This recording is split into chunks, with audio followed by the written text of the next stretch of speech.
हमारा हमसाया एक और भी है इंडिया, और वहाँ पे काफ़ी हंगामा आ रही है। अपोजिशन जमातें जो हैं वो हुकूमती पॉलिसीज़ के ख़िलाफ़ बहुत एहतजाज कर रही हैं। क्यों सोहेब साहब, क्या इंडिया में किस बात पे इतना एहतजाज हो रहा है? क्या मसला हो गया? इलेक्शन तो हो गए, बीजेपी ने एक मोदी साहब ने मखलूत हुकूमत बना ली, तीसरी बार वज़ीर आज़म भी बन गए, तो अब वो क्या फड्डा पड़ गया वहाँ? जी शुक्रिया। देखिए, मोदी साहब ने देखी अपना 2014 से 2024 तक फुल फ्लेज आमरियत। अच्छा, वो अभी आमराना जमहूरियत, हाँ, उससे बाहर नहीं आ सके, ऑटोक्रेसी से, और उसमें भी उन्होंने पर्सनैलिटी को उजागर किया। अच्छा, बज़ाहिर तो ऐसा तासुर मिला जब ये सेशन हुआ तो स्पीकर ने और ये तासुर दिया कि शायद एक बड़ी अब हम आहंगी के साथ गवर्नमेंट चलाएंगे। अपोजिशन को ये वहम हो गया कि हमारी सीटें 240 प्लस हो गई हैं, तो हम अब असेंबली को ये उस तरीके से बुलडोज नहीं कर सकेंगे जैसे पहले किया। अभी भी देखें कि कोई भी लॉ बनाने के लिए या कोई भी अपॉइंटमेंट करने का एक तरीक़ेकार है। अब चीफ इलेक्शन कमिश्नर की अपॉइंटमेंट के लिए सुप्रीम कोर्ट का डिसीजन था, सुप्रीम कोर्ट ऑफ इंडिया का डिसीजन था कि आपने 3 मेंबर कमेटी बनानी है, जिसमें एक प्राइम मिनिस्टर होंगे, एक उनके नॉमिनी होंगे और तीसरा हम होंगे, सुप्रीम कोर्ट होगी, यानी चीफ जस्टिस ऑफ इंडिया। हाँ जी, वो होंगे। उन्होंने क्या किया, उन्होंने बड़े आराम से एक तरमीम की, अपोजिशन ने शोर किया, उनको उन्होंने निकाल बाहर किया, बुलडोज किया, और एक वो तरमीम हो गई कि जी 3 मेंबर हैं, प्राइम मिनिस्टर और बाकी 2 उनके नॉमिनी। अब एक प्राइम मिनिस्टर हो गए, 2 उनके नीचे वजीर हो गए, उन्होंने मिल के तो इलेक्शन कमिश्नर को नॉमिनेट करना शुरू किया। 3 मेंबर इलेक्शन कमीशन के थे।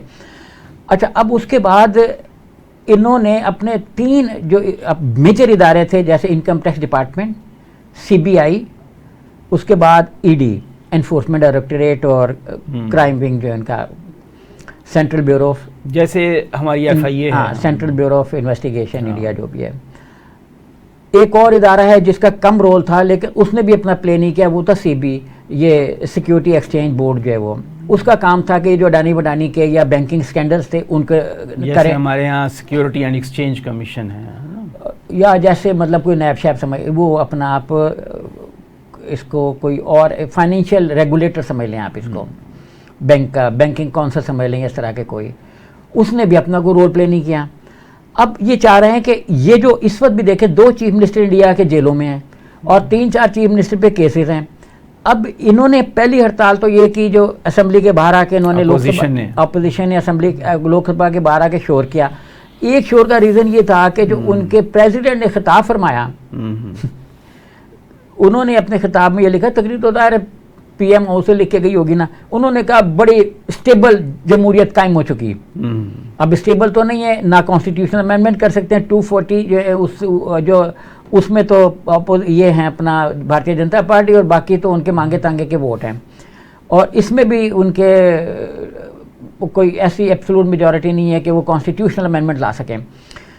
तो इन्होंने बाहर ये मुजाहरा किया कि ये जो एक्सटेंशन है ये ना दी जाए, और इन इदारों की जो पॉलिटिकल एक्सेस है वो बंद की जाए, क्योंकि कांग्रेस और दीगर जमातों ने ये कहा कि हमने इलेक्शन पॉलिटिकल पार्टीज के खिलाफ नहीं लड़े, इलेक्शन कमीशन के खिलाफ हमने 12-13 इदारों लोगों के और उनके खिलाफ लड़े। वो सारे मोदी को हेल्प कर रहे थे, सारे उनके साथ मिले हुए थे, 4-5 जितना भी स्टेट स्ट्रक्चर था, इवन जिसमें पुलिस और डिस्ट्रिक्ट मैनेजमेंट वो सारी थी।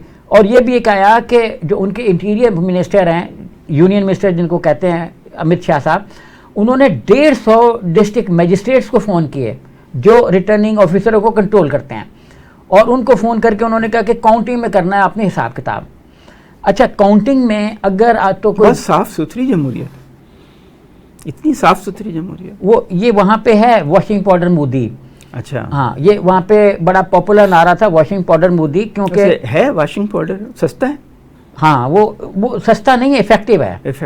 इफेक्टिव इस लिहाज से है कि अगर किसी पे मुकदमा चला हुआ है, कोई क्रिमिनल किसी का, और वो शामिल हो जाता है जाके भारतीय जनता पार्टी में, तो 2 दिन बाद उस पर केसेस ख़त्म हो जाते हैं। अच्छा, जो भी आदमी, जैसे इंडिया में शिंदे साहब थे, उन पे, उनकी फैमिली पे बिलियंस ऑफ इंडियन रुपीज़ के, जो हमारी करेंसी में 10s ऑफ बिलियंस हो जाएंगे, क्योंकि हमारी करेंसी माशाल्लाह स्ट्रांग होगी ना बहुत ज़्यादा, तो वो अच्छा इतने ज़्यादा कि, और ख़ुद मोदी साहब ने अपनी स्पीच में कहा कि वो आदमी जिस पर 71 अरब रुपए का करप्शन का चार्ज है वो इस पर सपोर्ट कर रहा है फलाने को, और जब जरूरत पड़ी तो उनको सीएम बनाने के लिए भी राजी हो गए, डिप्टी सीएम बनाने के लिए भी राजी हो गए, सारा रास्ता। और मतलब बीजेपी जो है वॉशिंग पाउडर है, क्राइम की लॉन्ड्री है कि आप जो भी मुजरिम है उस लॉन्ड्री में चला जाए और वो साफ सुथरा होकर वापस। तो उन्होंने फिर 1.5-2 मिनट का, जी हाँ, उन्होंने इस पर 1.5-2 मिनट के बड़े अच्छे क्लिप्स बनाए।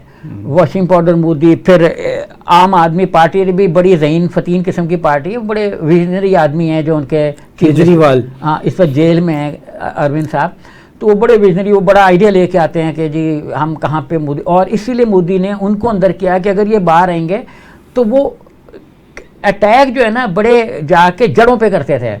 मसलन उन्होंने एक जुमला बोला जिससे अभी तक गलतफहमी पैदा हुई और फिर वो सारा स्मैश कर गया भारतीय जनता पार्टी का वोट बैंक उत्तर प्रदेश में।